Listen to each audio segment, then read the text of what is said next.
Halo pemirsa, senang sekali ya. Iya, selamat pagi pemirsa, apa kabarnya ini? Ya mudah-mudahan selalu dalam keadaan sehat dan harus tetap semangat ini menjalani Bener aktivitas banget, sehari-hari. iya. Asana apa kabar? Alhamdulillah sehat dan tentunya harus semangat. Iya, karena kalau kita semangat itu akan memberikan stimulus positif untuk menjalani Bener banget. hari-hari. Tentunya gitu ya. nih karena Budi semangat, Hasanah jadi ikutan semangat. Oh iya. Ketular dia vibes positifnya ya. Dan Kenapa Gus kok lemes sekali kayaknya? Iya. Tadi nyanyi juga kayak nggak biasanya Iya, gitu. ya. Kenapa? Apa Biasanya pinjolnya dia belum dibayar? semangat. Ya batas pinjol lah Bu. Lagi lemas ini Bu. Nggak tahu kenapa beberapa hari ini lemas saja. Nggak bertenaga gitu. Tenaga ada, skit ya. Sedikit aja. Tapi Segini kalau lah di skit nih. Segini. sikit ya. Tapi kalau makan Agus masih Makan mau. masih selera, makan mau. Cuman ada tapinya. Tapinya kenapa itu? Tapinya yang biasanya makan pakai nasi tambo 4, 5. Ini cuma berapa kali? Ini cuman 1, 2 kali aja. Oh alah Gus. Ya nggak cocok kata. Itu namanya bukan nggak selera lagi Gus. Iya, mau Kalau diet makan kau, mau sampai diet. 4 kali tambo itu namanya udah Iya. congok. Pemborosan ya. Pemborosan. Berapa mo ini? Berapa kilo? Aduh, Masak satu aduh. hari gitu ya. Ya malah perut udah mulai kecil, Tapi tangan kan, udah mulai kecil. cakep. Iya, Agus kayak gini. Gus. Cuman lemas ini memang nggak bisa dibilang. Tapi serius nih Gus, makan emang sampai 4 kali tambo gitu ya? Iya ya. Mau 6, 7 kadang. Kalau lagi Aku semangat. bercanda. Ngeri kali ya Serius ini, Gus. porsinya ya. Aduh. Tapi ngomong-ngomong kayak mana? Sekarang? Ini sekarang juga masih lemas dari 2 hari nih udah Bud. Oke. Makan. Tapi kayaknya bukan karena makan lah. Jadi Masa kalau tambo sampai beberapa kali itu dibilang nggak selera dan apa Iya, ya kan? betul. Atau ada yang lain gitu? Nah, ini pinjol-pinjol udah aman. Nah, jadi gini Bud. Jadi gini Bud. Apa? Ada lempol Ada gitu? lempol. Serupa aja nih kayak Noe. Kalau ketemu ada limpol, ada cepek. Tapi Ada ini masih limpol? mending limpol. Iya, limpol ya. Kalau dia udah naik cepek limpol. Oh, no ini coba lempol sekarang. Pokoknya ada kalau Udah udah ketemu bertambah. rambut ada cepek limpol Iya. katanya. Aduh. Iya, tapi kalau masalah ngurusin uang ini ya. nggak siap-siap kalian. Iya, karena yang kemarin aja belum dibayar Iya. kan. Aduh. Bud, nampak TV jangan. Makin lepas Makanya, aku Bud. Tapi kalau membahas ini kayaknya nggak kelar-kelar ya. Iya. Untuk itu kita perkenalkan dulu kepada pemirsa dan tentunya hari ini kita kehadiran audiens yang sangat luar biasa. Waduh, ini spesial ya. Bener banget edisi Momen spesial. spesial ada ibu-ibu cantik. Selamat pagi. Iya, selamat Bu. pagi Bu. Waduh. Luar biasa shining, shimmering Kita makin ya. bersemangat ya. Bener banget. Karena didampingi sama ibu cantik yang terus Iya. menyaksikan kita sampai dengan akhir acara nanti. Iya, luar tentunya, biasa ya. sekali. Gimana kabar Ibu, sehat? Harus sehat. Tepuk tangan dulu dong. Keren, luar biasa. Keren Dan ya, tentunya aduh. harapannya pemirsa yang nonton di rumah juga tetap semangat ya. Untuk menantikan terus menonton kita dari awal sampai akhir Kopi Pagi nanti. Dan tentunya seperti biasa pemirsa, setiap hari Rabu kita akan menghadirkan informasi seputar dunia kesehatan. Dan bagi Anda yang mengalami permasalahan kesehatan atau ingin mendengarkan tips and trik seputar kesehatan, pemirsa harus tonton kita sampai dengan akhir acara karena banyak sekali nanti informasi-informasi yang akan kita bagikan dari ahlinya langsung. Iya, Wah. kira-kira tema kita hari ini apa Budi? Aduh, ini agak sensitif juga ini. Iya. Apa ya? Salah satu penyakit yang sudah merdu di telinga kita, Iya. tapi kadang-kadang ya masyarakat ini banyak yang kurang aware gitu Iya, ya. padahal kita walaupun kita sudah tahu nih penyakitnya apa, seharusnya kita harus mencegah itu Benar, sebelum terjadi ya, ya. harus lebih apa ya, Sesuai tema preventif kita lagi pada gitu. hari ini nih Budi, yaitu Stop Prediabetes Jadi Diabetes. Nah, kalau kita berdua yang bahas kayaknya nggak mungkin. Nggak mungkin, kita bukan ahlinya. Iya, apalagi Agus. Saya dong. Nggak mungkin ya. Ada siapa narasumber kita kali ini, Iya, Hasanah? karena tentunya tema kita sedikit agak berat ya, dan kita berdua juga nggak bakalan habis-habis ya kan membahasnya. Untuk itu kita hadirkan narasumber kita pada hari ini adalah Ibu Dr. Santi Syafril, SPPD KEMD Finasim. Waduh. Selamat datang Ibu. Kita undang ya, ini dia dokternya. Luar Waduh, biasa. dokternya cantik Cantik banget banget Hasanah ya. ini kalau kayak gini Makasih. dokternya Bener, langsung bener. sembuh ini. Langsung sembuh ya. Pagi dokter. Sini dokter, ke tengah Waduh. dokter. Oke. Iya, Jadi gimana Gus, kabarnya? Dokter hari ini? lemes-lemesnya tadi ya Gus ya. Baik ya. Udah nggak usah dibahas lagi. Gimana? Iya, Mungkin karena penyakit diabetes ini karena aku sering nengok orang-orang manis kayak sana ini. Jadi buat aku diabetes. Apalagi dia dokter ya kan. Iya, Kalau ini saya pasien- di sana ngantuk. Sebenarnya karena kena diabetes itu bawaannya ngantuk kan dok? Oh iya. Iya, Aduh. nah Aduh. itu. Waduh. Jadi gawat ini. Iya. Berarti Hasanah jangan deket-deket kami ya. Bisa jadi efek penyakit diabetes gitu ya. iya. Kurang ajar. Biar lebih asik lagi ngobrol, kita duduk dulu ya Hasanah. Iya benar banget, Oke. kita makin berbincang-bincang. Untuk itu silakan Aku silakan dokter. kembali ya. Terima Oke, Oke. silakan dokter. Waduh ini selamat datang loh dokter di Kopi Pagi. Kita senang banget ini bisa berbagi informasi bersama dengan Dokter Santi. Ya, seperti biasa dokter di Kopi Pagi akan menghadirkan kopi Minuman terenak khas. yang Iya, ada di benar sini. banget. Ya. Untuk itu dokter hari ini pengen minum apa dokter? Kopi dong. Kopi Oh, ya, sesuai tema kita hari ini ya dokter Benar, ya, hari kopi ini, benar, pagi. kopi Untuk itu pagi. silakan Bang Fari. Iya. Ini kopinya nggak pakai gula ini kan Bang Fahri ya. Kita takut juga ini. Kalau udah ngomongin masalah Iya. diabetes ini ya Benar kan. banget, Yang ya. berhubungan dengan gula ya. Iya, jadi tentunya sebenarnya kita harus cek-cek juga nih ke dokter ya tentang kesehatan kita, tensi kita. Karena tentunya diabetes ini juga bermula dari ada tekanan darah, begitu ya dokter ya. Banyak lagi nih yang harus dicek. Ya dokter silakan dokter Silakan, minum. dokter. Iya, aduh, ini kalau pagi-pagi belum minum kopinya Bang Fahri ini belum sah. Enggak Iya, sah ya. belum sah ya. Karena tentunya kopi Bang Fahri ini paling enak nih dokter. Paling enak di Se-TVRI. sini. Se-TVRI. Di sini ya. Jangan dibanding-bandingkan dengan yang di luar. Dan pemirsa biar lebih enjoy lagi ngedengerin kita di sini ya pemirsa bisa langsung diambil minumannya, camilannya ya, lebih biar apa ya? Lagi semangat lagi gitu ya Benar kan banget. tonton kita di Karena sini. kan nanti kita biar makin enak ngobrolnya ya pemirsa juga harus menonton kita dengan perut yang terisi ya. Iya. Jangan pula nanti jadi naik asam lambung. Oh, gitu. iya. Kan bahaya Gawat tuh. itu kalau gitu. Gawat, ya kan. Oke.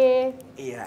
Dokter gimana kabarnya dokter? Baik, Baik ya. Sebelum kita masuk ke tema kita nih yang sangat luar biasa dokter, Ya. stop prediabetes jadi diabetes. Untuk itu kesibukan dokter sebelumnya fokus kemana nih dokter? Maksudnya Mbak? Kesibukannya? Oh, masih ya tugas sebagai pegawai negeri, kemudian juga praktek juga biasa, kemudian juga ya kayak gini ngasih edukasi juga. Oke, Terus berarti yang sering diundang sebagai narasumber Iya, juga ya dokter ya? lumayan. Ada Saya aja juga. segan sama gelarnya dokter. Oh, Untung Jangan nggak dong, belibet iya. tadi apa sampingnya ya, Ini lumayan menginspirasi panjang. kita untuk tetap sekolah-sekolah Oh, gitu ya. Ya, sekolah itu tidak mengenal usia. Iya. Kan? Walaupun kita usia sudah memasuki kepala 3, mungkin ya. Budi kepala berapa? Ini masih kepala 2. Kepala 2 ya. Masih 20-an rasanya. Oke. Oke, dokter kita masuk ke tema kita ini stop prediabetes jadi diabetes. Nah mungkin kebanyakan masyarakat itu hanya fokus kepada diabetesnya saja begitu ya dokter. Padahal sebenarnya kita bisa ngelihat dari prediabetes ini seperti apa ini dok? Jadi prediabetes ini sebenarnya apa ya? Sebelum terjadinya diabetes itu disebut dengan prediabetes. Artinya seseorang itu dia masih dikatakan tidak normal gula darahnya, tapi dia antara normal dengan diabetes, gitulah. Oke, berarti Yang di antara mendahului- interval mendahului. normal dengan Iya, penderita antara- begitu ya iya, dok ya? benar, Oke. benar. Nah, Ya. Dan sebenarnya di sini adalah salah satu fokus utama agar tidak sampai kepada penderita Iya, ya dok ya? benar. Kita harus cegah yang tadinya prediabetes supaya nggak jadi ke diabetes. Itu yang paling penting sebenarnya. Oke. Baik, untuk diabetes sendiri dokter, ini apakah korbannya itu hanya untuk orang dewasa saja? Apakah mungkin kan anak-anak juga bisa terkena diabetes dokter? Serem banget ya, Seneng pakai ya. kata korban. Korban ya, korban diabetes gitu. Saking seremnya penyakitnya Serem. gitu ya. Iya. Jadi sebenarnya kan diabetes ini ada 4 sih sebenarnya, tapi secara garis besar 2 kita bagi ya. Oke. Kalau ada namanya tipe 1, nah itu sering pada anak-anak terjadinya diabetes tipe 1 itu. Nah itu memang karena yang menghasilkan insulin itu kan di pankreas nih, di perut kita nih. Nah pankreas itu menghasilkan insulin itu memang benar-benar nggak cukup. Sehingga nanti dia butuh insulin dari luar nantinya. Itu yang orang bilang sering disuntik insulin dan tergantung insulin. Nah itu sering pada anak-anak dan pada orang remaja dewasa ya, remaja. Itu berarti seumur hidupnya bergantung kepada Ada suntikan insulin ya, gitu karena ya, emang Dok, ya? pabriknya udah rusak kan, karena namanya proses autoimun namanya. Autoimun itu artinya pankreas yang menghasilkan insulin ke benda asing berbentuk antibodi dia akan menyerang. Nah, terjadi kerusakan sehingga dia tidak bisa menghasilkan insulin cukup, dia butuh dari luar insulin, tergantung insulin. Nah, yang banyak sekarang ini adalah yang diabetes yang tipe 2. Tipe 2 ini, nah ini sering terjadi pada orang-orang yang dewasa biasanya, dewasa pada secara umum ya. Jadi memang dasar itu memang insulin yang kerjanya nggak bagus. Kerjanya nggak bagus, dasarnya mungkin disebabkan karena pada umumnya karena kegemukan, obesitas. Karena orang-orang yang obes, terutama yang di perut itu, dia akan menghasilkan zat-zat yang bisa mengganggu kerja insulin. Nah, di awal dia terganggu kerja insulin, sehingga dianggap oleh pankreas bahwasanya insulin itu nggak bagus kerjanya. Si pankreas dipaksa terus untuk menghasilkan insulin terus, dipaksa terus kerjanya. Nah, akhirnya pankreas itu capek dan akhirnya gagal menghasilkan insulin. Nah, begitu si pankreas menghasilkan insulin, fungsinya tinggal 50%, maka tegaklah diagnosa diabetes. Nah, itu sering terjadi pada orang-orang yang usia dewasa ya, biasanya 40 tahun ke atas. Cuman sekarang yang tipe 2 ini ternyata sudah banyak juga ditemukan pada anak-anak sekarang. Oh gitu ya dok ya. Yang dasarnya adalah kegemukan, obesitas dasarnya. Nah, jadi pada anak-anak yang gemuk itu hati-hati. Kita jangan bangga anak kita gemuk, hati-hati karena akan berisiko terjadinya diabetes ke depan akan besar, apalagi kalau misalnya ada faktor keturunan nantinya. Berarti dari anak-anak juga sudah harus diperhatikan berat badannya Iya, dok. benar, Kadang-kala ini orang tua kan seneng nih dok kalau misalkan anaknya gemuk gitu ya, kan, gemes gitu. Pokoknya benar. apapun akan diberikan, yang penting anaknya itu punya Makan, berat badan yang lebih begitu. Benar. Padahal itu bisa menjadi faktor pemicu nanti obesitas sampai dengan tua begitu ya dok ya. Karena kan yang namanya selemak itu kan, selemak itu dia waktu kecil udah tumbuh kan, bertambah jumlahnya. Kalau dari kecil udah banyak jumlahnya, nanti kalau udah gede tinggal berkembang, tinggal gemuk gitu. Makanya jangan sampai anak-anak kecil kita gemes gini, jangan sampai begitu. Usahakan yang berat badannya ideal sesuai dengan namanya kita kartu KMS ya. Nah, dalam batas normal dari kartu KMS tersebut. Nah, sekarang yang tipe 2 yang sering pada anak-anak itu udah mulai meningkat memang karena saya ambil contoh, saya pernah dapat kasus ini DM tipe 2 pada usia 13 tahun. 13 tahun? Iya, 13 tahun satu, 15 tahun satu. Nah, itu memang ibunya itu DM. Ini DM dan dia obes. Genetik jadinya ya dok? Iya, benar. Berarti kan dok ada genetik, ada yang karena faktor lingkungan ya dok ya? Faktor Nah, makanan ya, konsumsi gaya makanan, hidup yang paling pola penting makan gitu sehat, ya, tidak sehat ya. Ini yang paling tinggi resikonya mana ini dok? Apakah faktor genetik atau faktor lingkungan ya. pengaruh pola hidup yang kayaknya tidak sih sehat? imbang-imbang sih Bud. Imbang-imbang ya? Berarti 50-50 gitu ya dok? Iya, jadi artinya kalau misalnya faktor genetik ada, terus kemudian faktor lingkungannya kita jaga nih. Faktor lingkungan termasuk sebenarnya adalah pola makan ya, kemudian juga aktivitas fisik yang rutin ya kan, kemudian jangan sampai obes. Nah, kalau kita bisa jaga lingkungannya, meskipun ada faktor genetik itu bisa dicegah. Bisa dicegah. Ya? Saya selalu kemana-mana ngomong nih, saya ambil contoh dari keluarga sendiri nih, contoh ya. Jadi ini ceritanya kakek saya nih, papanya papa saya itu kan diabetes tuh, ya kan. Kemudian papa saya kebetulan beliau juga sama ahlinya bagian endokrin juga ya, diabetes. Jadi beliau tahu nih cara pencegahan. Ya, benar-benar disiplin banget, makan benar jaga, olahraga rutin tuh selalu kemana-mana. Mungkin waktu muda masih tenis nih 3 kali seminggu. Nah, begitu udah tambah usia, udah nggak sanggup lagi lutut. Nah, kemudian beliau renang, kemana-mana selalu renang ya kan. Nah, beliau sekarang tahu nggak berapa umurnya? Berapa dok? Ini 83 tahun, ini 84. Dan tidak ada diabetes, alhamdulillah nggak ada diabetes sampai sekarang. Tapi saudara-saudara tante-tante semua banyak yang obes dan banyak yang diabetes gitu. Bahkan ada ponakan sepupu saya nih satu orang tuh usia muda tuh, itu umur 35 udah diabetes kan, udah cuci darah dan udah nggak ada. Jadi artinya intinya bisa dicegah. Iya, walaupun penyakit dari keturunan ya faktor dari genetik itu ternyata bisa dicegah bisa gitu dicegah, ya. Dan juga harus digarisbawahi walaupun kita tidak punya faktor keturunan tapi tidak menjaga pola hidup sehatnya itu maka lebih berpotensi juga ya dok ya itu bisa terkena. Nah, untuk menghindari nih dokter, kita kan nggak tahu ya, kita nyantai-nyantai aja nih misalnya minum teh manis tidak sesuai dengan porsinya, kadar gulanya gitu. Bagaimana nih cara kita untuk mendeteksi nih prediabetes ini dokter? Iya, apa yang harus dilakukan begitu dok agar kita tahu oh ini saya sudah masuk prediabetes gitu. Sekarang nih ceritanya atau nanti? Sekarang dok. Kita preambul dulu gitu ya, preambul ceritanya. Jadi kita harus tahu dulu nih, ketahui apakah seseorang itu punya risiko enggak dia mengalami prediabetes ataupun diabetes. Nah, yang intinya sebenarnya obesitas tadi. Obesitas ya. Jadi ada alat ukur yang sebenarnya obesitas. Ada namanya pemeriksaan indeks massa tubuh. Nanti dibandingkan antara berat badan dengan tinggi badan, ada hitungannya. Kalau indeks massa tubuhnya tinggi ya, kalau untuk orang Asia itu di atas 25 ya. Nah, itu kan termasuk obesitas. Nah, kita tanya lagi, apakah ada faktor keturunan tadi, yang keturunan ibu atau bapaknya diabetes, kemudian apakah ada darah tinggi ke dia, kemudian apakah ada penyakit-penyakit jantung kardiovaskular lainnya, kemudian mungkin dia pola hidupnya selama hari-hari ini aktivitas fisiknya kurang, ya kan. Kemudian ada darah tinggi juga termasuk, ada gangguan kolesterol juga termasuk. Dan kalau misalnya ibu-ibu nih, ibu-ibu misalnya pernah melahirkan anak-anak dengan yang berat badan di atas 4 kilo. Nah kita juga termasuk faktor resiko itu. Jadi kita bisa hitung-hitung semua tuh. Kalau misalnya ada faktor resiko tersebut, obesitas plus 1 dari yang tadi lain aja, nah kita udah berisiko namanya. Nah kalau ada risiko tersebut, sebenarnya sih ada juga nanti alat bantu. Dari mungkin bisa dicari di Google nih, ya.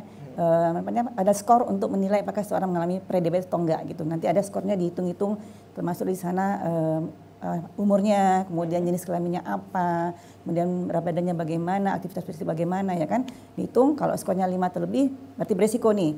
Nah barulah kita anjurkan untuk cek gula darah. Cek gula darah, kemudian kalau perlu konsultasi ke dokter gitu loh. Nah, jadi memang harus kita lihat dulu faktor resikonya baru kita cek ya dok Iya, ya, cek benar. gula darah. Jadi tentunya kita sebelum kena diabetes, mulai sekarang kita harus terus medical check up ya dokter Iya, ya. Itu sangat baik. diperlukan ya. Karena Apalagi menghindari- umurnya di atas 40 tahun, tahun, benar ya. 40-45. Tadi dokter udah ngajarin kita Hasanah untuk mengukur berat badan ideal ya dok ya. Jadi berat badan dalam bentuk kilogram gitu ya, dibagi dengan dan tinggi badan dalam hitungan meter ya dok ya, dikuadratkan. meter dikuadratkan. Oke. Nah, kalau Indeks massa hasilnya tubuh. melebihi daripada 25 itu udah Udah langsung obes ya dok ya. beresiko. obes ya. Oke. Oke. Jadi pemirsa bisa langsung hitung nih berat Udah badan bisa idealnya ya. ya kan. Termasuk yang Kira-kira- obes enggak nih kan Iya. begitu. Karena Satu tentunya lagi, kita- bukan Apa hanya lagi, indeks massa tubuh, lingkar pinggang. Oh, lingkar pinggang juga berpengaruh ya Iya, dokter jadi ya. untuk orang kita, orang Asia, lingkar pinggang yang dikatakan normal itu kalau untuk laki-laki di bawah 90, yang perempuan di bawah 80. Oh, perempuan di bawah 80 ya. Iya, benar. Kalau Budi berapa? Oh, alhamdulillah. Alhamdulillah ya. Baru ngukur kemarin. Sama sih oke kayaknya. Slim ya. Slim. Semakin tinggi kita semakin berpeluang ya dok ya untuk punya Iya, benar. Lingkar pinggang. yang Karena lebih kan gede lingkar lagi pinggang dan menggambarkan berat badan gede. obes yang di sentral, di perut. Yang bahaya itu kan sebenarnya gemuk itu kan bisa di sini, bisa di perut, bisa di bawah kulit. Nah yang bahaya itu sebenarnya yang obes lemak yang di bawah dalam perut ini kita, intraabdominal, di perut. Bukan di bawah kulit ini, bukan. Yang dalam perut ini yang bahaya sebenarnya. Itu yang gampang mengalami lipolisis, pemecahan lemak, nanti akan menghasilkan ini tadi bahan-bahan yang bisa mengganggu kerja insulin. Makanya kadang ada orang kan sedot lemak ya. Sedot lemak itu gimana? Sedot lemak itu yang disedot yang di luar, yang di kulit, sukutan. Nah itu sukutan ya, sebenarnya dok ya? mungkin dia bagus, lemaknya berkurang, tapi yang berhubungan dengan kemungkinan terjadinya penyakit-penyakit metabolik atau kardiovaskular itu tidak akan berkurang risikonya. Oke. Karena yang disedot yang lemak yang bukan yang lemak yang jahat itu, yang jahat yang di dalam gitu loh. Oke, nah, terus dok, saya pernah baca begitu ya dok, bahwasanya dengan orang obes begitu ya dok, dia tidak mengalami diet gitu nah, tapi berat badannya ini menurun. Nah, kita kan seneng nih ya kan, kalau misalkan dari yang obes tiba-tiba berat Badannya menurun ideal fisik gitu ya, gitu. ideal Tapi dia gitu ya. nggak melaksanakan diet terus tiba-tiba turun. Nah, ini bisa jadi indikator juga ada Diabetes. diabetes atau kelainan penyakit yang lain atau gimana dok? Ya, oke. Tapi jangan dijawab dulu ya dok ya, kita akan break sejenak. Oke, ditahan dulu ya dokter ya. Penasaran ini. Bener banget. Jadi pemirsa jangan kemana-mana karena tentunya kami akan kembali dengan sejumlah informasi lainnya. Kita saksikan dulu ini dia penampilan spesial dari Agus and Friends.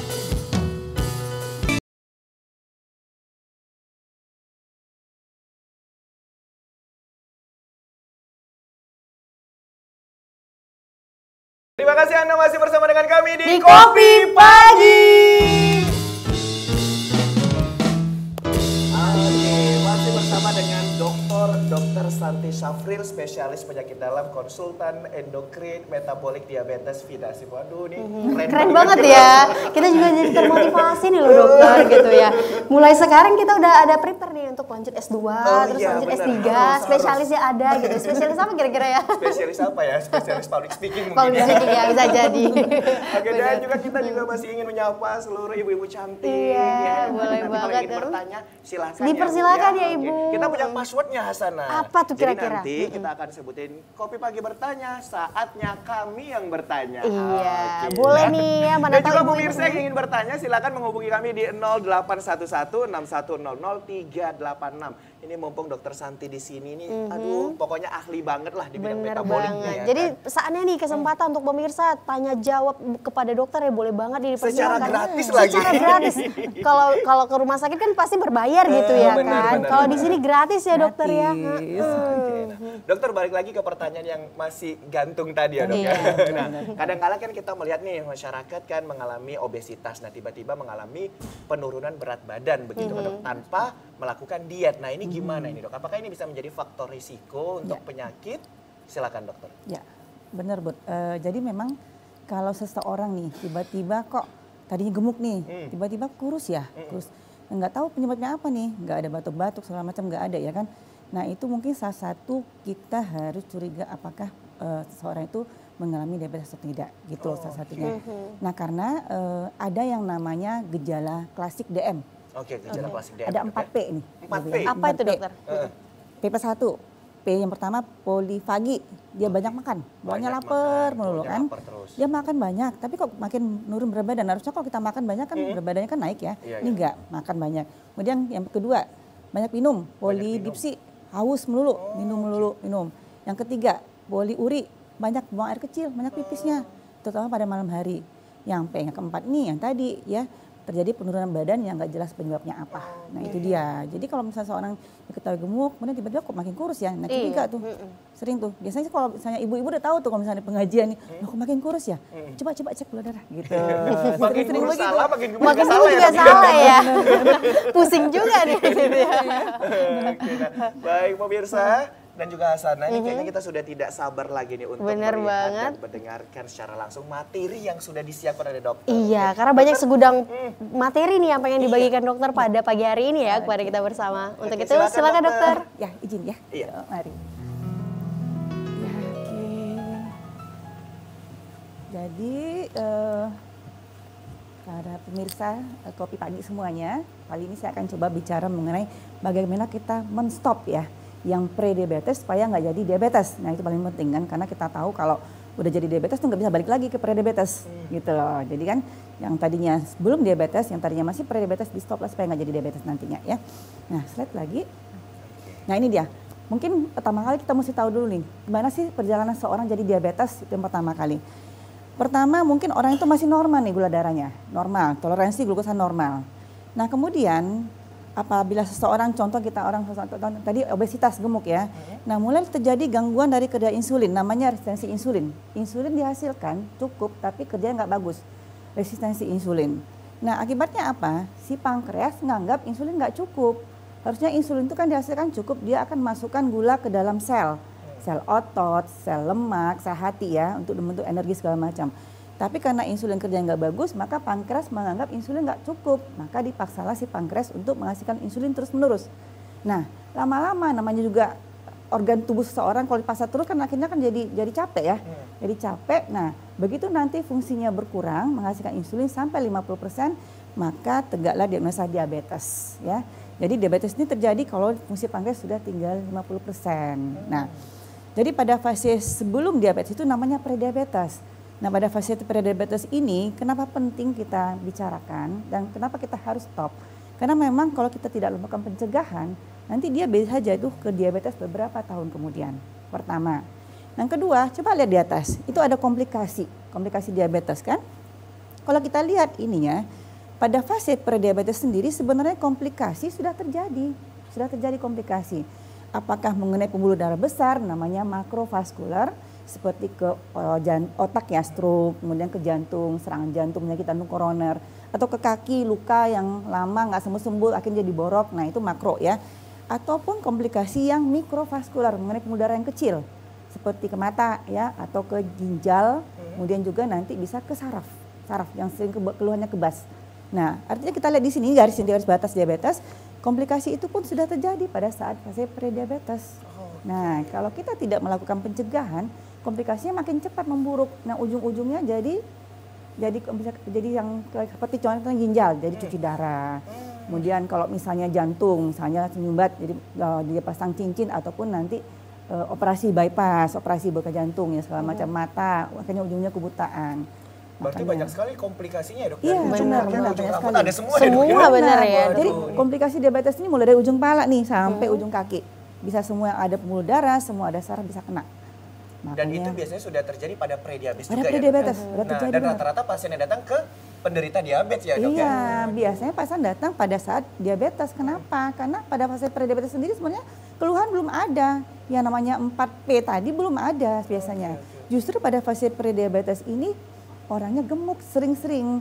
Kenapa? Karena gini, pada waktu insulin kerjanya nggak bagus kan pankreas dipaksa untuk masukkan insulin dulu. Nah di awal pankreas itu akan bekerjanya meningkat ya sehingga terjadilah penghasilan insulin yang berlebihan, hiperinsulin namanya. Orang yang hiperinsulin gemuk. Nah pada fase itu terjadi pada fase prediabetes. Tapi lama-lama karena pankreas fungsinya sudah berkurang, makin capek dia, barulah berkurang fungsinya tadi gitu loh. Oke. Jadi pada fase prediabetes ini biasanya orangnya masih gemuk biasanya. Masih Obesitas Berkurang, tadi ya. begitu berkurang fungsinya menghasilkan insulin pankreas, makin kurus lah dia nanti biasanya. Gitu. siap. Nah, next slide. Nah, kalau kita lihat apa sih sebenarnya prediabetes itu? Nah, ini dia ya.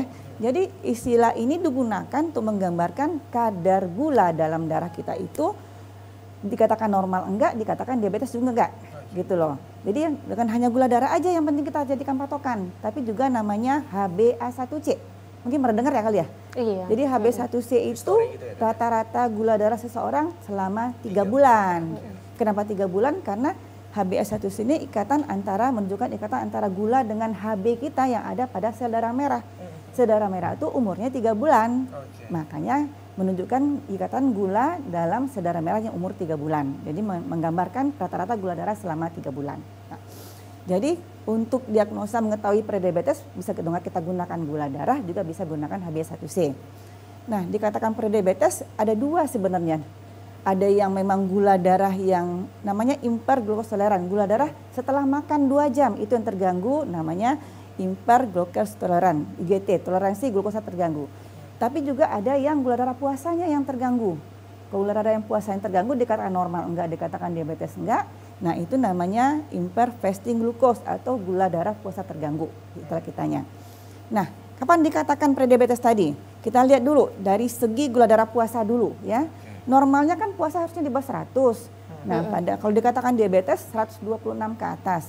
Jadi antara 100 dengan 125 itulah yang disebut dengan prediabetes yang gula darah puasa terganggu. Puasa Ya.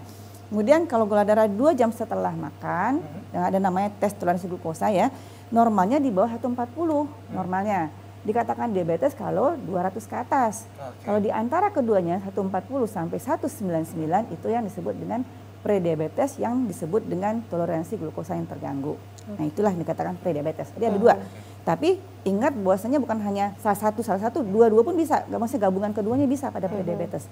Dan itu lebih berisiko lagi untuk jadi diabetes lagi. Dok kalau mau cek untuk yang puasa dok, ini berapa jam untuk tidak mengonsumsi makanan dan minuman? Ya, kalau yang puasa itu bisa minimal 8 sampai 12 jam. Oke, Harus berarti puasa. di jam 10 gitu ya, Iya, dok, dan tidak air putih mengonsumsi boleh. apapun lagi ya dok ya? Ya, air putih Dan boleh. pemeriksaan itu di jam 7 begitu ya dok ya? Ya, Pagi hari ya. sampai 12 jam puasa. Ya, Makan dan minum tidak sama sekali ya dok ya? nggak sama sekali, enggak. Cuman air putih doang, boleh. Oke, Ya. siap-siap. Oke, kita balik lagi ya, list berikutnya. Nah, ini dia mungkin lebih jelasnya. Ini dia gula darah yang puasa nih, yang sebelah sini ya. Nah, ini kalau dikatakan diabetes, kalau dia 126 ke atas yang merah, kemudian dikatakan normal 100 ke bawah yang hijau. Nah, yang prediabetes yang kuning tuh ya, hati-hati, lampu kuning hati-hati ya. Nah, itu dia. Itu yang disebut dengan hyperfasting glucose, gula darah puasa yang terganggu. Nah, ini untuk yang gula darah yang setelah makan 2 jam ya, 2 jam setelah makan. Nah, dikatakan diabetes kalau dia 200 ke atas. Dikatakan normal kalau di bawah 140. Jadi kalau antara 140 dengan 199, nah itu disebut dengan prediabetes yang toleransi glukosa yang terganggu. Gitu ya. Nah, sekarang kalau dulu untuk diagnosa hanya cuma 2 ini doang. 2 ini aja, gula darah puasa dan 2 jam setelah makan. Tapi sekarang kita sudah menggunakan HbA1c juga untuk diagnosa apakah seorang diketahui mengalami prediabetes ataupun diabetes.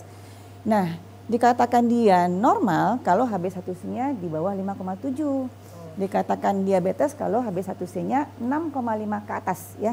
Nah, yang di antara duanya itu 5,7 sampai 6,4 itulah yang prediabetes. Jadi 3 nih atau salah satu boleh untuk diagnosa ya. Ya, jadi Kalau dia gula darah puasa terganggu namanya gula darah puasa terganggu. Kalau yang gula darah setelah makan namanya toleransi glukosa darah yang terganggu. Itu dia. Oke, next lagi. Nah, mungkin kita perlu tahu juga nih bagaimana sih sebenarnya gambaran diabetes kita di termasuk Indonesia ya.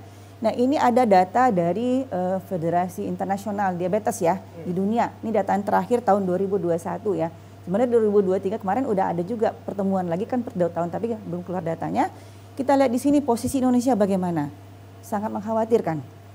Karena Indonesia di antara 10 negara yang prevalensi diabetesnya paling banyak, Indonesia urutan kelima loh. Artinya juara 5 dari 10. Juara 5 ya, tinggi banget ya. Nggak tuh kira-kira. Oke. Mengkhawatirkan ya, 5 dari 10 negara di dunia itu Indonesia yang paling Saya tinggi. langsung mikirnya gini loh dok, kalau kita peringkat 5 untuk diabetes berarti kita juga peringkat tinggi untuk yang penyakit diabetes. Penyakit yang Benar. tadi, Iya, pasti, yang manifestasi ya yang kan? lainnya tadi, Iyalah. komplikasinya itu Kalau- tadi. Iya, waduh. betul. Karena juga Ini berhubungan diabetes ini merupakan ibu dari berbagai penyakit Iya, gitu ya. Betul. Ini berhubungan dengan data ini sebelah sini loh. Ini kita ulang lah ya. Tadi Indonesia tahun 2021 urutan kelima dan mereka prediksi secara statistik di tahun 2045 tetap urutan kelima. Bertahan ya. Ya bertahan kan? Bertahan. Artinya ini kita perlu betul effort yang kuat nih. Bagaimana kita nggak masuk yang 5 besar ini loh. Nah itu yang kita harus lakukan. Nah ini berhubungan dengan data ini sebelah ini. Ini data penderita diabetes yang tidak terdiagnosa pada waktu dilakukan penghitungan ini, pendataan ini, ya, yang tidak diketahui DM selama ini gitu loh. Dari semua ini tadi. Dan ternyata Indonesia urutan ketiga yang penderita diabetesnya itu tidak terdiagnosa sebelum ini, tidak diketahui DM selama ini. Oke, Ya. lebih tinggi Sekitar lagi ya, juara lebih tinggi 3 lagi. gitu ya. Jadi sekitar 70% lebih dia tidak diketahui DM pada waktu dilakukan pendataan ini. Bayangin aja 2/3 nggak diketahui DM berarti nggak dapat pengobatan toh. Nah akibatnya nanti bisa ya gula darah tinggi, ujung-ujungnya komplikasi meningkat. Iya, benar. Nah Jadi kalau udah kayak gini ini ngaruh sama angka harapan hidup ya dok ya? Ya, Umur itu. harapan hidup kita. makanya mungkin di sini termasuklah yang orang-orang prediabetes nih barangkali kan daerah sini kan nggak tahu ya. Oke, next slide lagi. Nah ini juga data dari tahun 2001 International Diabetes Federation ya. Dibandingkan nih antara yang diabetes ya, yang atas, yang ini yang prediabetes yang 2 di bawah ya. Yang nomor 2 itu yang toleransi glukosa yang setelah makan yang terganggu. Nomor 3 yang gula darah puasa yang terganggu. Nah yang diabetes aja 10,5%.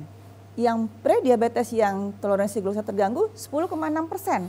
Lebih sedikit lebih tinggi ya angkanya ya. Kalau kita tambahkan dengan yang gula darah puasa terganggu, jadi berapa nih? Jadi 16,8%. Artinya lebih besar yang proporsi penderita yang prediabetes dibanding yang diabetes. Oke. Nah, yang prediabetes ini loh, kalau kita tidak cegah supaya nggak jadi diabetes, nanti akan makin naik semua ya, Dok, ya? meningkat. Kondisi diabetes pasti akan meningkat lagi. Akan menyumbang data yang Betul. diabetes. Lebih banyak lagi ya kan? Makanya. Jadi ternyata prevalensi prediabetes jauh lebih tinggi daripada yang diabetes gitu loh. Itulah tugas kita, meng-cut nih supaya nggak jadi diabetes nanti. Benar banget. Dok. Oke, next slide lagi. Nah ini dia, ini prevalensi prediabetes tapi sayang ini datanya 2 tahun sebelumnya, tahun 2019 ya. Kita lihat nih Indonesia urutan keberapa? Ketiga loh. Dari 10 yang Negara. prediabetesnya paling tinggi di dunia, Indonesia urutan ketiga di sini. Sekitar 29% dari diabetes ya. besar kita ya, Dok. Mengkhawatirkan memang. Nah ini data di Indonesia nih. Indonesia ada data memang 2018 ya dari riset kesehatan dasar kita.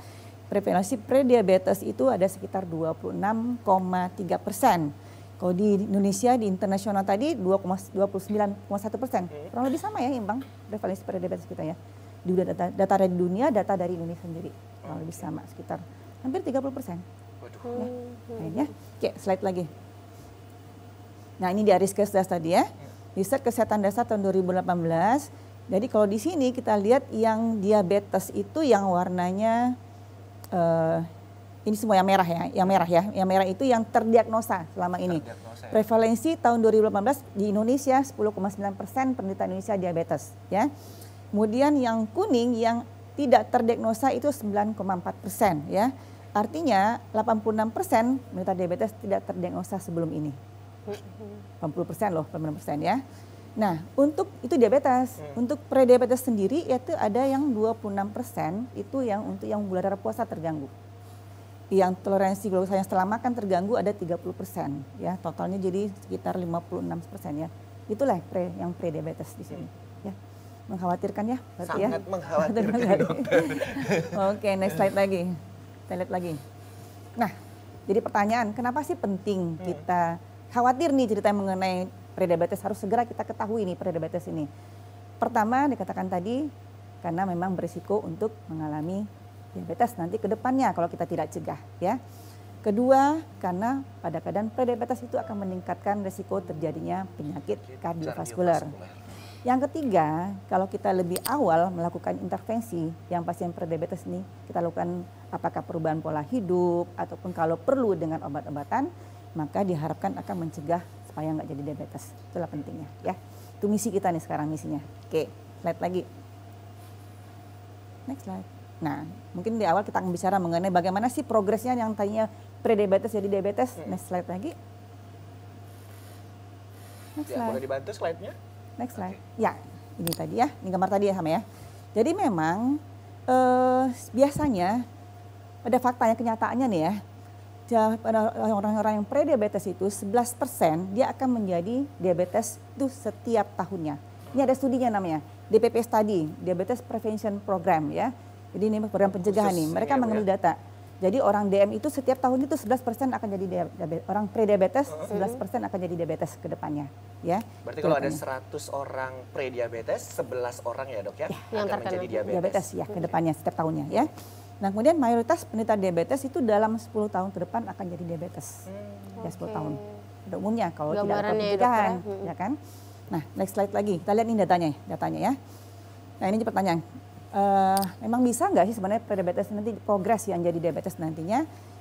Prediabetes bila dibiarkan dan tidak ditangani dengan benar, nanti ujung-ujungnya memang bisa terjadi diabetes nantinya. Tapi jangan khawatir, ada kabar baiknya juga nih ceritanya. Kalau kita memiliki prediabetes, kita bisa melakukan pencegahan supaya nggak jadi diabetes. Dengan cara apa? Nanti belakangan ya kita baca ya, kita bahas nanti ya. Dan juga bisa kembali normal loh. Kalau masih fase prediabetes itu bisa kembali normal. Tapi kalau udah diabetes jangan harap agak sulit ya yang dokter bisa ya. terkontrol. Maka nggak ada istilah diabetes sembuh. Kan sih orang bilang diabetes sembuh nggak ada. Kalau diabetes tipe 2 ya, yang ada terkontrol. Tapi kalau masih fase prediabetes dia bisa kembali normal lagi ya. Ini yang tadi orang-orang prediabetes setelah 10 tahun nanti dia bisa menjadi ada 3 kemungkinan terjadinya. Pertama setelah 10 tahun dia bisa menjadi normal, itu 25%. Kalau kita lakukan pencegahan ya.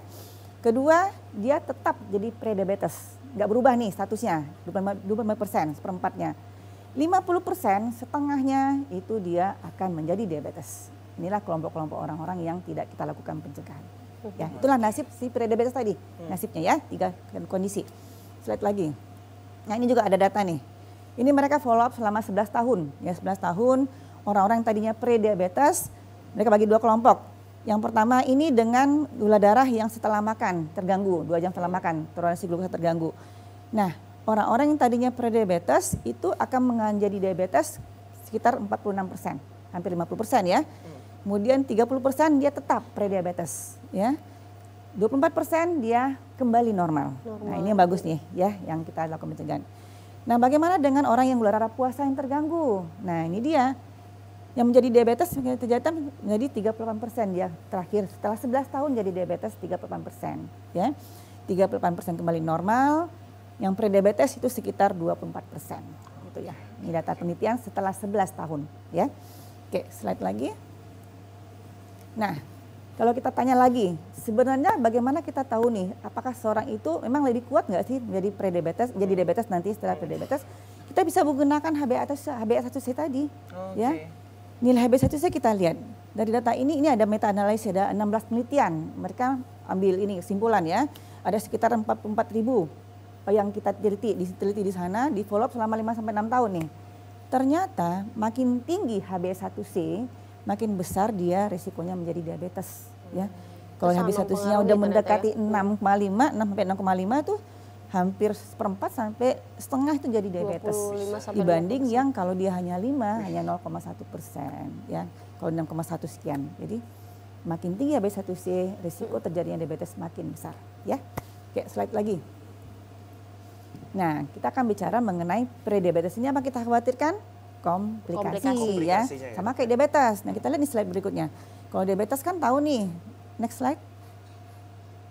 Slide berikutnya. Ya, boleh dibantu slide-nya? Ya. Nah ini nih, nah ini saya bilang tadi nih ya. Diabetes ini komplikasinya nih dari ujung kepala sampai ujung kaki ya. Kita bisa bagi yang mengenai pembuluh darah yang besar, makroangiopati itu namanya, pembuluh darah besar ya. Bisa mengenai otak, terjadi stroke ya. 2 sampai 4 kali lipat meningkat kematian karena stroke ini ya. Sudah mengenai jantung, penyakit kardiovaskular, bisa gagal jantung kah atau bisa juga penyakit jantung koroner yang paling banyak ya. Kemudian bisa mengenai kaki, namanya penyakit arteri perifer kaki ya. Kalau pasien DM luka, kadang-kadang kan pasien DM udah mengenai saraf nggak terasa nih lukanya. Ternyata udah jadi borok, masuk kuman, borok dan lama-lama nggak sembuh, akhirnya ujung-ujungnya amputasi. Nah, itu mengenai pembuluh darah yang besar. Kalau dia mengenai pembuluh darah kecil, kalau mengenai mata namanya retinopati diabetik. Nah, jadi penyebab utama kematian, kebutaan pada orang DM dewasa itu karena retinopati, ya. Itu saraf mata yang kena, sarafnya. Jadi komplikasi gula ke mata itu 2 sebenarnya. Bisa mengenai sarafnya namanya retinopati, bisa mengenai lensanya katarak. Kalau katarak masih bisa ya kita apakah mau operasi gitu kan. Tapi kalau udah kena saraf ini, retina ini karena susah untuk diobatin ya. Belum memuaskan hasilnya. Kalau mengenai ginjal namanya nefropati diabetes ya, mengenai ginjal. Nah, ini penyebab terjadinya penyakit ginjal tahap lanjut yang ujung-ujungnya cuci darah. Nah, itu bahaya cuci darah ya. Kemudian mengenai saraf. Nah, ini meskipun saraf tapi dia mengganggu banget ini. Ya, mengenai saraf yang sering 80% penderita DM kita itu dia akan mengeluhkan kebas ya, dan kalau sudah kebas tahap lanjutnya nyeri, nah itu mengganggu, apalagi tidur, sangat mengganggu tidur. Dan itu gampang-gampang susah ngobatinya. Kalau di awal mungkin bisa dengan kita normalkan gula darah, kita kasih obat-obatan bisa kembali normal. Tapi kalau udah lanjut, nah itu biasanya mengganggu banget. Dengan obat apapun dikasih kadang-kadang juga nggak mempan. Itu mengenai saraf neuropati ya. Jadi artinya apa? Komplikasi DM ini dari ujung kepala sampai ujung kaki ya. Slide lagi. Nah, jadi dikatakan prediabetes ini akan meningkatkan risiko terjadinya penyakit kardiovaskular. Nih kita lihat datanya nih. Dari 18 penelitian ada 175.000 yang diteliti ya. Ternyata pada orang-orang yang prediabetes, apakah dia gula darah puasan terganggu ataupun yang gula darah setelah makan terganggu, nah itu dia meningkatkan risiko penyakit kardiovaskular sampai 20% lebih tinggi ya, lebih tinggi 20% ya datanya. Jadi artinya prediabetes itu berisiko meningkatkan terjadinya penyakit kardiovaskular ya. Ini datanya. Slide lagi. Nah, berikutnya apalagi kita takutkan. Nah, ini dia. Orang prediabetes itu dikatakan seperti iceberg ya, gunung es ya. Dia hanya prediabetes nih kelihatannya. Sedikit. Tapi ternyata banyak teman-temannya di bawahnya. Di bawahnya banyak teman-temannya, ini permukaannya bawahnya. Ternyata pada orang-orang prediabetes itu terjadi penyakit jantung koroner itu 24% dengan prediabetes kejadiannya ya. Kemudian stroke 30% itu dengan prediabetes orang-orang stroke tersebut. Kemudian penyakit yang kaki tadi, luka gangren tadi itu 20% juga dengan prediabetes, dan gagal jantung juga 40% dengan prediabetes. Nah, makanya dikatakan kalau dia prediabetes hati-hati, kita harus screening juga nih harusnya kan.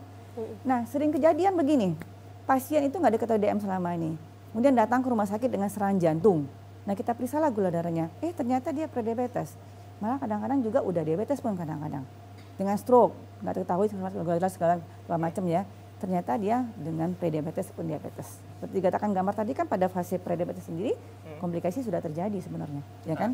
Baik dokter, kita akan menyapa pemirsa dulu ya. Dan jadi bagi pemirsa yang ingin bertanya, ini menarik sekali informasinya ya. Jadi bagi Anda mungkin ada keluarga yang mengalami penyakit diabetes, nanti boleh bertanya bersama dengan kita di 0811 6100 386. Dokter, kita akan istirahat sejenak dulu ya dok ya. Dan kita akan saksikan ini dia penampilan spesial dari Agus and Friends.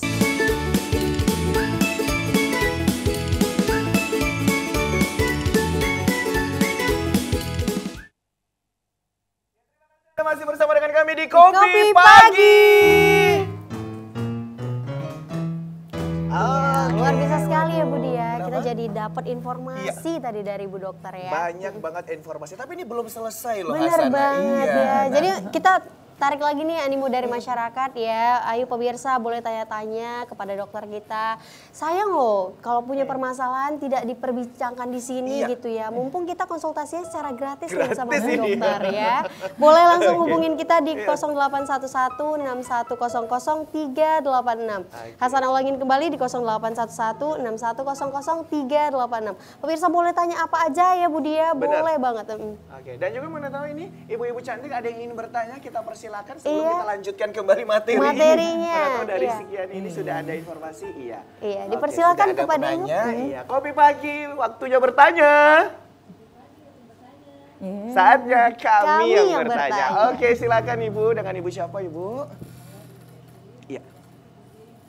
Kita kan sebagai istri dan juga perawat di dalam rumah tangga. Tadi saya lihat sekilas di situ bahwasanya negara-negara yang cenderung peringkat tertinggi itu ada sebutan Cina, India, Indonesia, Amerika. Itu kan cenderung dari makanan dokter ya. Kalau saya tidak salah ya, dari makanan. Nah, kira-kira sebagai ibu rumah tangga mungkin tidak punya kecenderungan dari keturunan. Bagaimana kita menyikapi untuk supaya tidak terkena diabetes. Nah, sekarang juga ada muncul yang namanya gula sasetan yang bisa untuk diet. Itu kira-kira memungkinkan nggak salah satu mencegahnya atau seperti apa ya? Oke, baik, terima kasih Ibu Devi. Ya, langsung dokter. Iya. Terima kasih Ibu Devi atas pertanyaannya, bagus banget ini. Kan ini kayaknya aplikatif ya untuk ibu-ibu rumah tangga ya. Bener banget. Jadi memang salah satu peranan ibu-ibu di sana tuh bagaimana supaya keluarga itu nggak sakit gitu ya ceritanya kan. Jadi memang pola makan sangat pengaruh. Kita ketahui kan memang diabetes ini kan samping faktor keturunan, faktor lingkungan termasuklah pola makan. Nah memang diharapkan pada pasien-pasien, bukan ini belum pasien ya, masih orang kita yang pencegahan ya. Diharapkan makanan itu jangan makanan yang karbohidratnya simple, kayak mengandung gula yang gula pasir gitu-gitu ya, yang gampang sekali menaikkan gula darah. Itu pertama. Jadi mungkin makanan yang karbohidratnya kompleks ya barangkali. Dan juga jangan sampai makanan karbohidrat itu yang tinggi karbohidrat, jangan kebanyakan. Jadi artinya kalau makan jangan berlebihan, itu intinya ya. Jadi ada istilahnya 3J loh itu Bu, untuk mencegah terjadinya seorang supaya nggak jatuh kepada penyakit-penyakit metabolik. Mungkin dari segi jenisnya makanan, pilihlah makan makanan yang seimbang sebenarnya. Ya artinya karbohidratnya secukupnya, kemudian protein juga secukupnya, kemudian lemak jangan banyak. Diharapkan lemak itu jangan lemak yang jenuh, lemak yang tidak jenuh ya, seperti dari minyak olive oil contohnya. Kemudian juga sayur, dibanyakin sayur lebih bagus diharapkan. Jadi mungkin tugas ibu-ibu di rumah tuh kadang-kadang kan sayur nih kadang-kadang sering nih lupa nih ya. Harus banyak makan sayur, iya sayur benar, buah-buahan juga ya kan itu. Jadi artinya memang dari pola makan kita harus atur juga supaya tidak sampai meningkatkan jumlah kalori yang kita makan, yang pertama. Kemudian juga cara memasak barangkali mungkin itu. Kayak kita kalau menggoreng itu, kalau bisa minyak gorengnya itu jangan minyak yang ulang kita goreng. Sekali goreng habis, karena kalau kita menggoreng pakai minyak goreng, gitu ya, kalau misalnya punya yang rendah kolesterol, kalau gorengan yang kedua itu tetap udah jadi lemak yang jenuh, lemak jenuh. Nah lemak ini kalau berlebihan juga jadi gula juga nantinya kan. Jadi makanya kalau menggoreng kalau bisa sekali goreng habis, jadi cukup sedikit aja minyak, sekali goreng habis itu lebih bagus ya. Nah kemudian dari segi gula tadi dok. Gula ya. Gula kemasan. Nah, kalau gula kan ada memang sekarang gula yang low kalori ya kan. Benar. Usah berak-berak ya. Itu boleh-boleh aja digunakan nggak apa-apa. Tapi tetap jangan banyak berlebihan ya kan. Kalau dibandingkan dengan gula pasir itu memang jauh lebih rendah. Nah, kalau gula pasir kalau kita makan gula pasir yang tinggi kan sekarang kan musim tuh Bu. Yang boba-boba ya, boba-boba minuman manis. Nah, itu yang bahaya loh.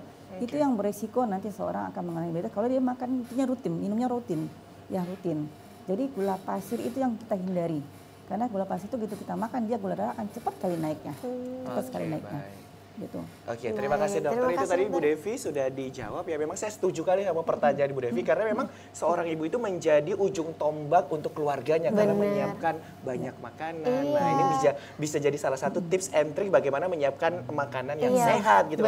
Baik lagi walaupun tidak punya keturunan diabetes tapi kalau makanannya tidak Jaga. dikontrol bisa dengan cepat terkena menjadi Mungkin diabetes. ada yang lebih gampang ya untuk ibu di rumah barangkali ya. Bagaimana sih komposisi makanan seseorang? Ini gimana Ada ini, Dok? namanya model plate piring ya. Jadi itu biasanya seperempatnya itu untuk nasi, Seperempatnya, Dok, ya? seperempatnya untuk lauk, setengahnya untuk sayur. Oh, Nah, itu lebih aman. Lebih selama gampang. ini terbalik ya, Dok? Terbalik ya. Nasinya yang Nasi setengah, banyak, iya. nasi Ikannya yang Iya. seperberapa. Jadi sebenarnya itu tips juga ya. Banyak Boleh. pikir lagi. Tadi dokter dia menyebutkan bahwasannya minyak goreng yang 2 kali pakai cenderung kolesterol. Itu kalau kita kolesterol bisa memungkinkan juga meningkat jadi diabetes atau gimana dokter? Itu, Dok. Jadi begini, yang penyebab pankreas itu mengalami kemunduran fungsinya, mengalami kerusakan, itu diantaranya karena gula yang tinggi sendiri juga bikin racun, jadi racun pankreas, namanya glucotoxicity. Lemak yang tinggi juga jadi racun untuk pankreas, namanya lipotoxicity. Jadi gula tinggi, lemak tinggi itu akan meracuni pankreas, itu akan merusak pankreas. Makanya nggak boleh juga kolesterol tinggi gitu loh. Samping gula, makanya makanan tinggi kalori, tinggi protein, tinggi lemak itu juga dihindari. Kan sekarang banyak makanan junk food itu ya Bu ya. Junk food itu kan kayak apa namanya burger, apa namanya pizza segala macam itu kan junk food semua itu yang beresiko tuh. Kalau Makanan makan siap saji ya, sering, Dok, ya? siap saji itu kan tinggi kalori, tinggi lemak itu yang beresiko untuk Dan tinggi terjadinya. pengawet ya, Dok. Iya. Nah sayangnya anak-anak sukanya itu.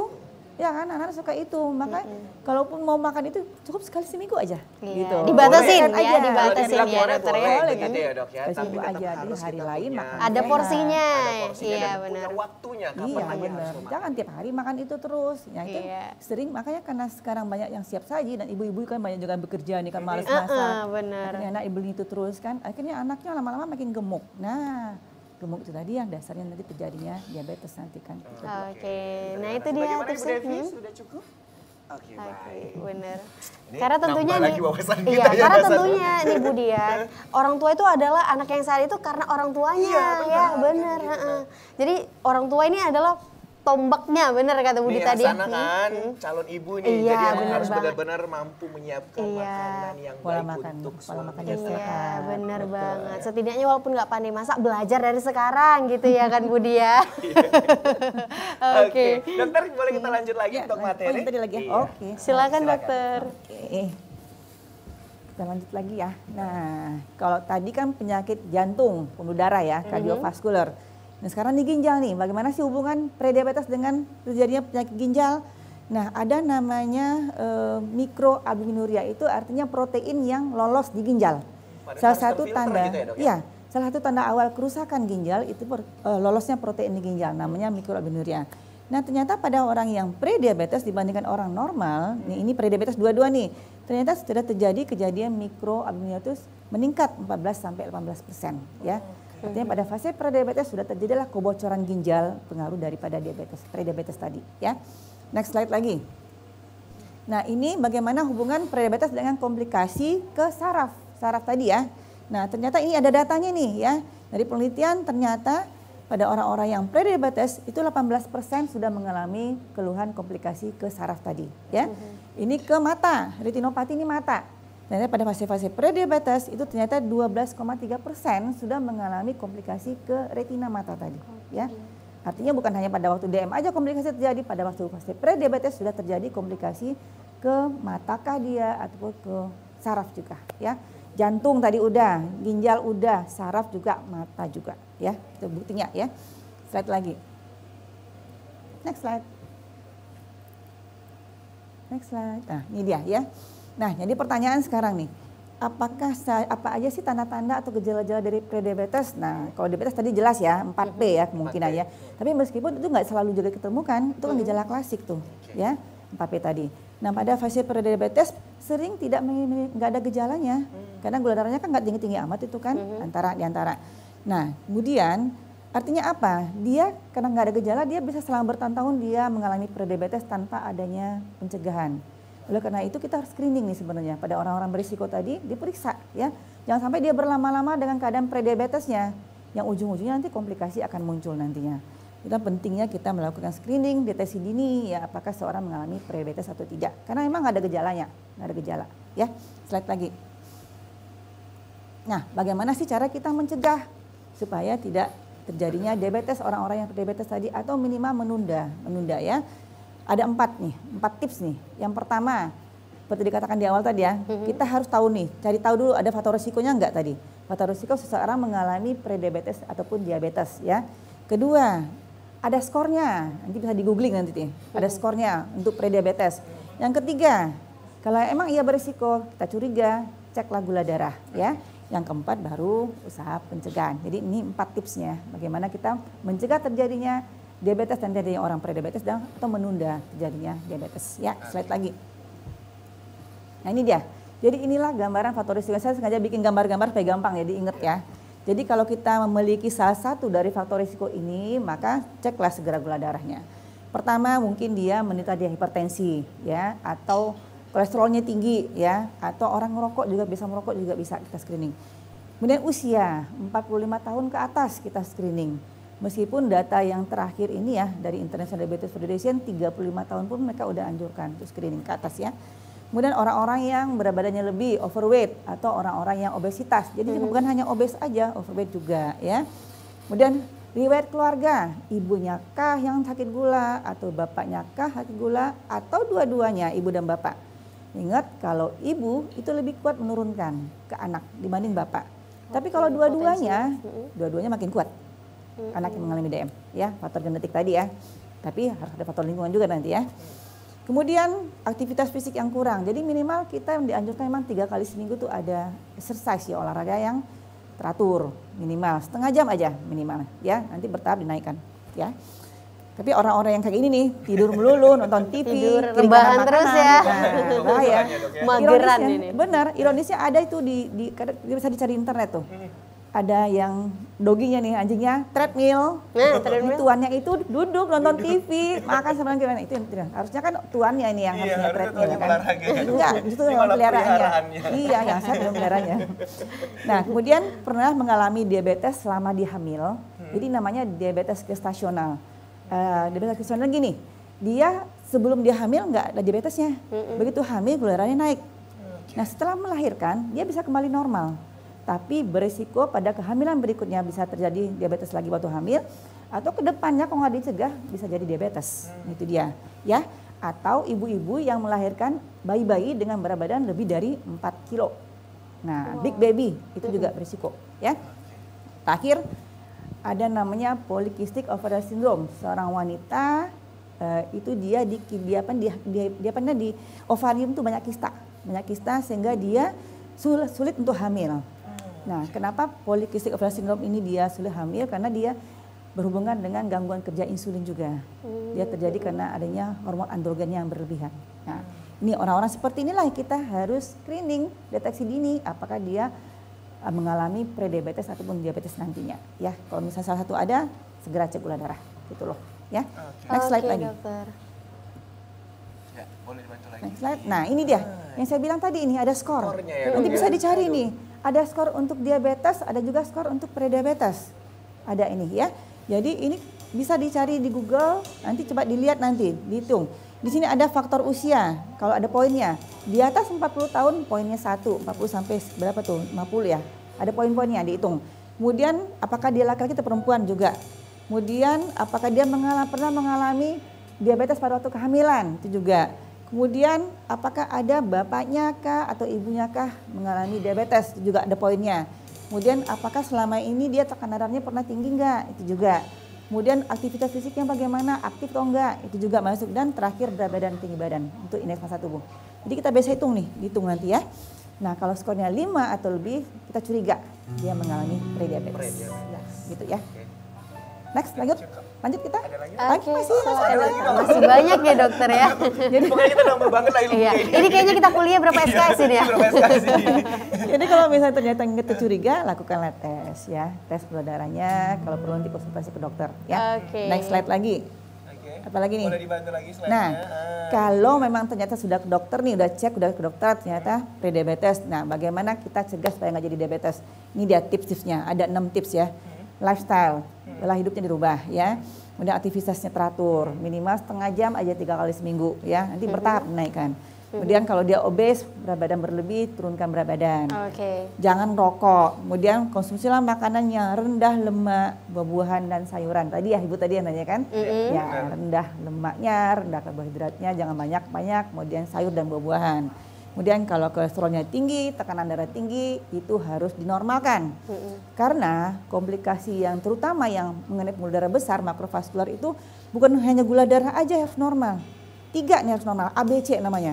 Gula harus normal, tensi harus normal, kolesterol harus normal. Karena 3 ini yang bikin komplikasi ke pembuluh darah.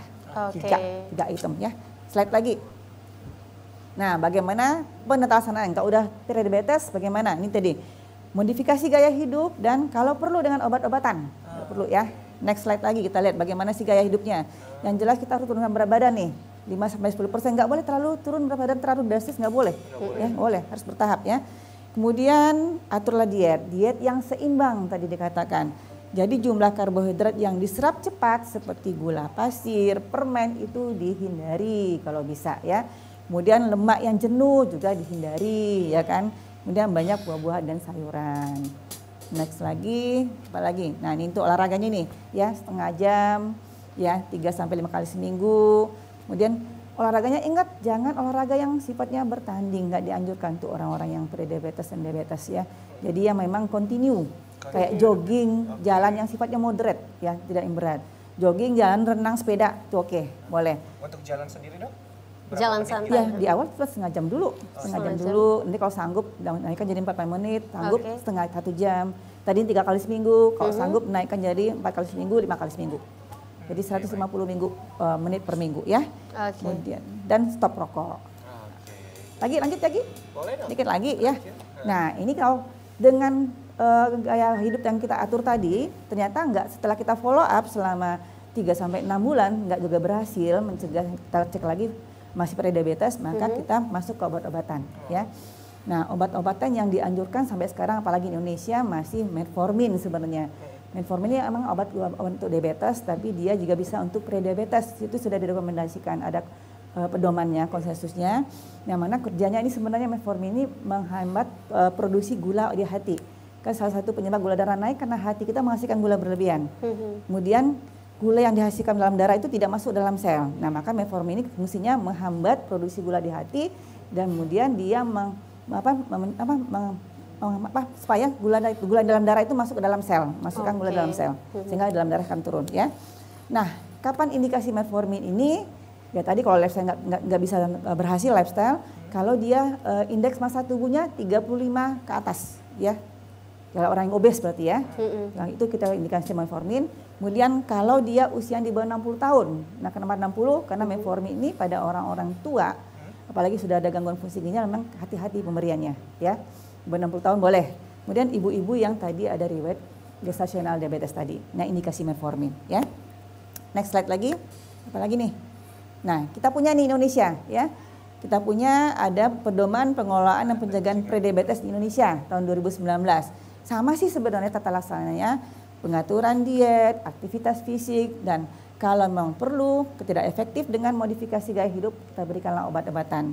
Yang udah di-approve oleh Balai POM kita memang metformin, ya karbos juga oke. Yang lain sih banyak sih sebenarnya, tapi beberapa mungkin masih dalam penelitian dan ada beberapa eksepsi. Tapi metformin yang paling ini ya. Oke, next slide lagi. Apa lagi ya? Next slide. Boleh dibantu lagi? Silakan slide. Nah ini kayak yang terakhir ya. Jadi secara umum nih, kalau kita mau melakukan penelaksanaan diabetes, kita harus tahu dulu dia termasuk risiko apa orang prediabetes nih. Ada risiko rendah, ada risiko sedang, dan ada risiko tinggi. Nah itu dari mana dasar risiko itu? Dari HbA1c gitu loh. Oh, yang kalau di awal tadi ya? Ya, HbA1c 5,7 sampai 5,8 ya masih risiko rendah. Kalau 5,9 sampai 6,1 risiko sedang. Tapi kalau 6,2 sampai mendekati diabetes di bawah 6,5 itulah itu sudah risiko tinggi ya. Nah, kalau orang risiko tinggi biasanya kita akan langsung memberikan obat metformin tadi ya. Tapi kalau risiko rendah dan sedang biasanya dengan modifikasi gaya hidup dulu. Kalau nggak berhasil barulah kita masuk ke obat-obatan. Nah, satu lagi nih, ada lagi terapi, kok nggak nampak kelihatan sini ya. Ada pembedahan nih. Nah, ini menarik nih. Pembedahan? Yang lagi ada di bawah bariatric surgery. Ingat Melly Guslow? Oh ya, Nah, udah bariatrik ya? bariatrik surgery itu kan, dia kan obes dulu tuh. Dibuang lambungnya sebagian, cuma sedikit ditinggalkan. Dan kurus sekarang kan? Iya. Nah itu dia, itu bariatrik surgery. Itu biasanya indikasinya kalau orang yang indeks massa tubuhnya 40 ke atas biasanya. Atau kalau 35 tapi ada penyakit-penyakit yang lainnya, ada hipertensi segala macam gitu. Sehingga Itu kalau bariatrik. misalkan diet pun tidak memungkinkan begitu Iya, Jadi salah susah, satunya susah. harus Operasi. Ya, kalau yang udah apa istilahnya ya obes, morbid obes ya, obes yang udah berat banget gitu. Oke. Itu dia. Ya. Oke. Nah, terakhir. Akhirnya di Kesimpulan conclusion nih. ya. Jadi yang paling Silakan, penting kita tahu dulu nih resikonya kan seorang itu. Apakah ada berisiko untuk prediabetes atau diabetes kan. Kemudian ceklah gula darahnya. Nah kemudian pola hidup sehat ya. Kita pola hidup sehat untuk mencegah yang tadinya prediabetes tidak jadi diabetes ya. Kemudian kita tahu tadi kan dari beberapa data tadi prediabetes itu meningkatkan risiko penyakit jantung koroner ya kan. Oleh karena itu kita harus screening ya. Screening untuk prediabetes juga, screening juga tekanan darahnya ya. Yang berhubungan dengan risiko penyakit kardiovaskular tekanan darah, kemudian kolesterol juga ya kan di screening semuanya ya. Baik. Nah, untuk mencegah terjadinya prediabetes maka yang kita harus monitor nih rutin ya. Jangan cukup puas sekali periksa, udah bagus nih. Benar-benar. Per tahun kalau bisa dicek aja lagi. Dicek Screening lagi secara ya. berkala begitu ya. Dan Dok, ya? terakhir itu Oke, di dan hidup itu sehat yang yang paling berkualitas. Jadi kita mulai ya, mulai hari ini kita melakukan pola hidup sehat yang berkualitas ya dan bahagia. Tepuk Iya, tangan tepuk dulu. tangan dong. Luar biasa sekali ya. Kalau kayak gini tiap hari kita sehat Dan terus ini. terus benar ya, narasumber yang dihadirkan juga sangat luar biasa tentunya ahli di bidangnya. Iya, pemirsa kita masih akan berbincang lagi bersama dengan Dr. Santi. Kita saksikan dulu ini dia penampilan spesial.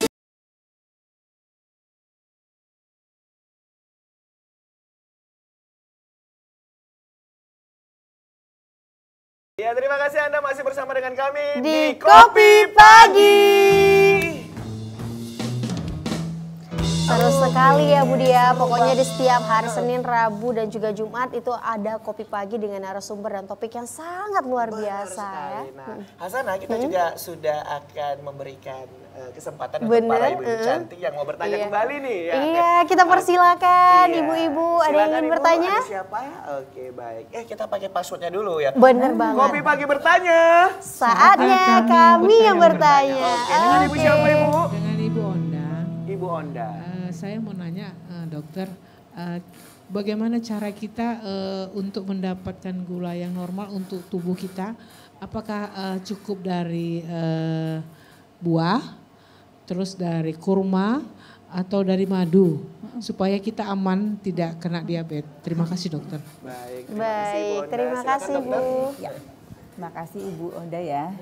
Jadi kan ini kan belum diabetes ya pasiennya. Kan kita makan buah nih, kemudian kita kadang minum madu, kadang makan korma gitu ya kan. Jadi memang intinya nggak boleh berlebihan itu aja. Karena buah tetap ada gula gitu loh. Jadi nggak boleh juga makan buah berlebihan kayak makan apa namanya itu duku satu plastik. Nah Iya, banyak banget gitu ya. Lagi, 1 lagi kilo. musim ini soalnya dok ya. 1 kilo kata Ibu satu Onda. plastik bahaya. Itu tetap buah tetap ada gula, tetap harus dibatasi gitu loh. Kalau kita pasien-pasien diabetes biasanya kan kita anjurkan makan buah itu nggak berlebihan, cukup 1 atau 1,5 gitu ya. Tetap ada gula. Kalau sayur boleh ya nggak masalah, kan serat ya. Nah untuk korma sebenarnya tetap ada gulanya kan. Tapi boleh untuk penderita diabetes, kalau diabetes nih Bu ya, mungkin bisa dianjurkan makan mungkin cukup 2 atau 3 korma saja, kan tetap ada gula. Untuk madunya sendiri untuk penderita diabetes mungkin dianjurkan cukup 1 sendok teh 1 hari gitu. Bukannya nggak boleh, tapi nggak boleh berlebihan. Jadi intinya nggak boleh berlebihan, itu aja sih intinya ya. Karena segala sesuatu yang berlebihan nggak baik ya Dok. Nggak baik betul. Karena kan madu kan untuk kesehatan juga ya kan. Tetap boleh, tapi nggak boleh berlebihan. Bagaimana Ibu Onda? Aja. Sudah cukup? Baik, tepuk tangan dong tepuk buat Bu tangan. Onda. Oke. Aduh, ini dokter saya mau nanya ini dok. Ini fakta atau mitos ini dok? Oh, iya benar. Menakutkan pertanyaan kayak gini. Gitu ya. Gimana nih? Sehatnya orang penderita diabetes sama dengan orang normal jika kadar gulanya terkontrol. Benar gak sih dok? Bener dong. Oh, gitu. Jadi artinya gini, orang yang diabetes juga bisa hidup sehat seperti orang normal selagi gula darahnya terkontrol. Gitu loh. Jadi kecuali kalau misalnya gula darah nggak terkontrol, otomatis nanti komplikasi kemana-mana nih. Tapi selagi gula darah terkontrol, mudah-mudahan insya Allah akan sama sehatnya dengan orang yang normal. Jadi mungkin bagi pemirsa yang di rumah ada keluarga ya atau dirinya sendiri yang mengalami diabetes, nah ingat gulanya harus terkontrol agar kita bisa sehat sama seperti orang normal. Begitu ya, Dok ya? Benar. Karena tentunya kita semua pengennya tuh kan sehat gitu ya Budi ya, terjauh dari berbagai penyakit. Ya salah satunya kita harus menjaga pola makan kita ya, lifestyle kita harus dijaga. Gak apa-apa makan kita berlebih tapi jangan berlebihan juga, sesuai dengan porsinya gitu ya. Dan tetap juga harus berolahraga, intinya gitu ya dokter ya. Dok, ada satu lagi nih istilah yang sering diucapkan sama masyarakat. Ada katanya gula kering, gula basah, ini gimana nih Dok? Itu pertanyaan sering nih. Terus katanya kalau gula basah tuh badannya agak gemuk gitu ya. Enggak juga sih sebetulnya. Boleh Ini kan informasinya dokter? Istilah orang awam ya barangkali ya. Jadi mereka tuh biasanya lihatnya tuh dari luka tuh, lukanya. Kalau luka orang mendarah itu kan misalkan lukanya basah bernanah, itu kan basah tuh, orang bilang gula basah. Kemudian ada orang lukanya justru yang hitam aja. Hitam, nggak ada nanah, ngering kayak apa ya, mumifikasi itu ya. Ada jaringan mati. Nah, itu orang bilang gula kering. Sebenarnya itu bedanya di mana? Kalau dia gula yang lukanya yang kering itu dominan gangguannya di pembuluh darah. Aliran darah berkurang di sana, jaringan mati ujungnya. Tapi kalau misalnya yang lukanya itu basah, nah itu dan bernanah itu dominan tuh infeksi, nanti sering dihubungkan dengan gangguan di saraf. Berarti gitu. itu mungkin bagian daripada komplikasinya ya Dok ya? Iya benar, mereka tetap dari nggak ada gula kering, gula basah, yang ada adalah DM tipe 1, tipe 2 gitu ya Dok ya? Tipe 1. Ini banyak yang ini ternyata ya. Loh sebenarnya Oh ya, DM-nya. 4 ya Dok ya? Tipe 1 pada anak-anak memang kankernya rusak kan, jadi butuh insulin seumur hidup. Tipe 2 yang orang dewasa ini ya, memang gak kerja insulin, gak ada dasarnya obesitas. DM tipe lain juga ada namanya tipe lain. Jadi gini, mungkin ini yang dihubungkan orang bilang DM itu sembuh ya. Jadi orang-orang, contohnya nih salah satunya orang menggunakan steroid kayak prednison jangka panjang, itu kan musuh insulin, gula darah akan naik. Nah gula darah naik, nanti begitu obat di stop, gula darah kembali normal. Dan terakhir DM gestasional tadi. Baik dokter, terima kasih sudah bergabung di Kopi Pagi. Dokter mungkin sedikit sebagai closing statement dokter, kira-kira sedikit apa ya. pesan kesehatan Nggak yang banyak-banyak ingin ya. disampaikan kepada masyarakat Dok? Silakan dokter. Jadi memang kita harus kenali nih deteksi dini apakah seorang itu mengalami prediabetes atau tidak. Tujuannya apa? Supaya nanti kita bisa lakukan pencegahan supaya nggak jatuh ke diabetes ke depannya dan supaya tidak mengenai penyakit-penyakit kardiovaskular dan termasuk komplikasi lainnya tadi ya kan. Karena pada fase prediabetes sudah terjadi komplikasi udah ada. Nah, caranya bagaimana? Ya itu tadi kita cari faktor risikonya, kemudian kalau perlu pakai skor tadi, kemudian ceklah gula darah, kalau memang prediabetes lakukanlah pencegahan. Pertama, modifikasi gaya hidup, apakah dengan olahraga ataupun dengan pola makan. Kalau perlu baru dengan bantuan obat-obatan yang memang sudah direkomendasikan. Tepuk tangan dong buat Dokter Santi, luar Ini biasa. kita ucapkan terima kasih ya dokter Sama. dari Kopi Pagi. Dan kita ucapkan terima kasih untuk ibu-ibu ya yang sudah hadir. Iya, tepuk ya. tangan dong Tepuk buat tangan dong. penonton Keren studio banget. kita. Kita Ibu jadi tambah cantik semangat banget. juga ya Bu Iya, ya. makin semangat kita ya. Dan kita Oke. ucapkan juga terima kasih kepada pemirsa yang sudah menyaksikan Kopi Pagi dari awal hingga detik ini. Dan akhir kata saya Nur Hasanah dan rekan saya. Muhammad Budi Asyar, jangan lupa saksikan terus Kopi Pagi setiap Senin sampai dengan Jumat pukul 10 sampai dengan 11.30. Sampai jumpa!